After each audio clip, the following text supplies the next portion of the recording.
चलिए जी, आ गए आप लोगों के लिए हम नेक्स्ट क्लास लेकर के। कल हमने समझ लिया था इस वाली क्लास में कि इसका जो इंटरनल पार्ट क्या होता है उसको क्या बोलते हैं, आउटर पार्ट जो इसके पार्ट्स होते हैं उन्हें क्या बोलते हैं। किडनी हो गया, रेनल आइलम हो गया, यूरेटर हो गया, यूरेथ्रा हो गया, यूरिनरी ब्लेडर हो गया। तो इन सब चीज़ों की हमने बेसिक जानकारी ले ली थी। तो अब हम समझते हैं कि आगे इसमें होता क्या है। पेशाब का निर्माण करना, पेशाब का जो है ये किडनी का मुख्य काम यही है भैया, पेशाब का निर्माण करना। तो किडनी क्या करती है, पेशाब का निर्माण करती है और एसिड तथा बेस का नियंत्रण करना। देखिए, एसिड और बेस का मतलब अम्ल और क्षार का नियंत्रण बनाए रखना। अगर जैसे आपको मालूम है कि लीवर में पित्त होता है, पित्त की तरफ से क्या आता है, क्षार आता है भोजन को पचाने के लिए, ठीक है। और जो पेंक्रियाज होता है, पेंक्रियाज से एसिड आता है। तो अगर एसिड की मात्रा ज़्यादा बढ़ जाती है एसिड की मात्रा ज़्यादा बढ़ जाती है तो ये बेस की मात्रा बढ़ा देता है नियंत्रित करने के लिए। और अगर बेस कभी बढ़ जाता है तो एसिड को बढ़ा देता है नियंत्रित करने के लिए। तो इसका मतलब किडनी जो है बहुत अहम भूमिका निभा रहा है एसिड और बेस का नियंत्रण करने के लिए, ठीक है। तो एसिड और बेस का नियंत्रण करना ये इसका काम हो गया। दूसरी बात ये कि जहर का निष्कासन करता है। ये क्या बोल दिया सर, जहर का निष्कासन करता है। लोग बोलते हैं कि शराब पीने से गुर्दा खराब हो जाता है, ऐसा नहीं होता है। शराब पीने से सबसे पहले खराब होगा लीवर, सबसे पहले खराब होगा लीवर। और कभी कभी ऐसा होता है जब लीवर में कुछ नहीं बचता तो असर उसका गुर्दे तक पहुंचता है, ठीक है। क्योंकि किडनी का काम ही है जहर का निष्कासन करना, जहर को हटा देना, ठीक है। जहर को निष्कासित करता है भैया, ये जहर को अलग करता रहता है। क्योंकि इसके जो नेफ्रॉन्स होते हैं आगे समझाएंगे, अभी जब हम आपको नेफ्रॉन बना के बताएंगे, पढ़ाएंगे उसमें, तो बताएं किस प्रकार से ये छानता है जहर को, जहर का निष्कासन करना। और देखिए, रक्त को छानता है। रक्त को छानने का मतलब हम तो पहले ही पढ़ा चुके हैं कि भाई आपने लीवर वाली क्लास में पढ़ा हुआ है कि रक्त तो वहां पे छाना जा रहा है, तो यहाँ पे कैसे छनेगा रक्त। बात को समझिए भाई, बिल्कुल सही जवाब है। वहां पे भी रक्त छन रहा है, यहाँ पे भी छन रहा है। अगर आपसे पूछा जाए कि रक्त का शुद्धिकरण, रक्त का शुद्धिकरण, रक्त का शुद्धिकरण कहाँ होता है भैया, फेफड़ों में होता है।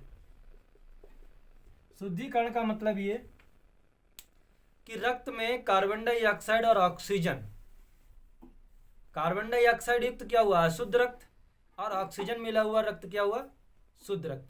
तो इतनी क्रिया जो होती है, तो रक्त का शुद्धिकरण जो हो रहा है वो फेफड़े में हो रहा है। लेकिन रक्त छानने की मुख्य छन्नी जो होती है वो किडनी को कहते हैं। अब किडनी का काम कार्बन डाइऑक्साइड और ऑक्सीजन को, उससे कोई मतलब नहीं है इसका। इसका मतलब ये है कि आपके ब्लड में जो प्रोटीन्स है, कार्बोहाइड्रेट्स है, या जो आपके यूरिक एसिड है, इन सब चीज़ों के जो पार्टिकल्स हैं इनको छानना, इन सब पदार्थों को छानना, ये किडनी का काम है। तो किडनी को छानने के लिए, किडनी को छानने के लिए जो होता है, सॉरी, रक्त को छानने के लिए किडनी का यूज किया जाता है।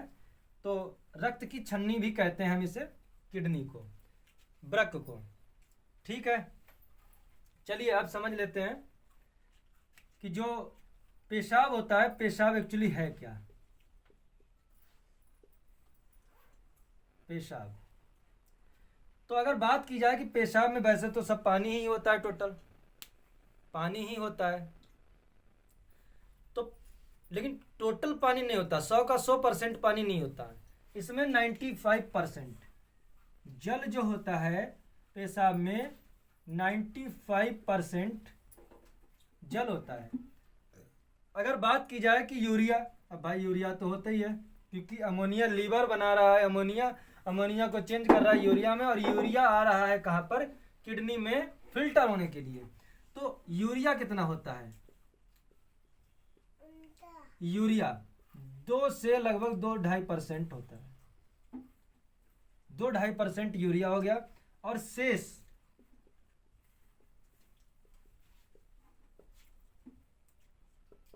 अन्य चीजें हो गई, ठीक है, अन्य चीजें इसमें हो गई, ठीक है भाई। अब बात की जाए कि पेशाब जो होता है वो अम्लीय होता है, एसिडिक होता है, या फिर बेसिक होता है। तो अगर बात की जाए यूराइन की, तो इसका पीएच जो होता है, पीएच, इसकी पावर ऑफ हाइड्रोजन जो होगी वो 4.6 ये होती है। और देखिए आपने देखा होगा कि पेशाब में पीलापन भी आता है। तो पेशाब का जो पीलापन होता है वो किस कारण से आता है? पेशाब का पीलापन जो होता है यूरोक्रोम के कारण। एक पदार्थ होता है जिसको कहते हैं यूरोक्रोम। यूरोक्रोम नामक पदार्थ के कारण पेशाब का पीलापन होता है और पेशाब में गंध भी आती है। आपने देखा होगा गाय वगैरह बकरी वगैरह जो पेशाब करते हैं उसमें कितनी ज़्यादा गंध आती है, बहुत ज़्यादा गंध आती है उसमें।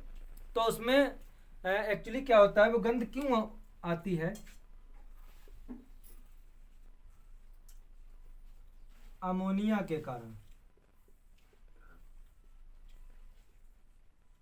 वो गंध आता है अमोनिया के कारण, अमोनिया ज़्यादा होता है इसीलिए वो गंध जो होती है अमोनिया के कारण आती है। ठीक है। और एक्चुअली ऐसा होता है कि जो लोग पेशाब को अधिक समय तक रोके रहते हैं, घंटे 1.5 2 घंटे तक रोके रहते हैं, तो उसमें अमोनिया, देखिए जो लीवर ने क्या किया, अमोनिया को यूरिया में बनाया। अब आपकी किडनी ने क्या किया, यूरिया को लाकर ब्लेडर में इकट्ठा कर दिया। अब मान लिया यहाँ पर वो चीज़ रुकी हुई है। अब आप इसमें ज़्यादा समय तक अगर रोके रहते हैं, अगर ज़्यादा समय तक आप यहाँ पर इसे रोके हैं तो वो यूरिया क्या होगा, फिर से अमोनिया का रूप लेने लगता है, फिर से अमोनिया का रूप लेने लगता है। तो अमोनिया में जब फिर से बदलने लगेगा धीरे धीरे, तो ज़्यादा समय के बाद में जो कोई पेशाब करता है तो उसमें क्या होता है, गंध आती है अमोनिया की। किसकी गंध आती है? अमोनिया की गंध आती है। ठीक है साहब, बात समझ गए?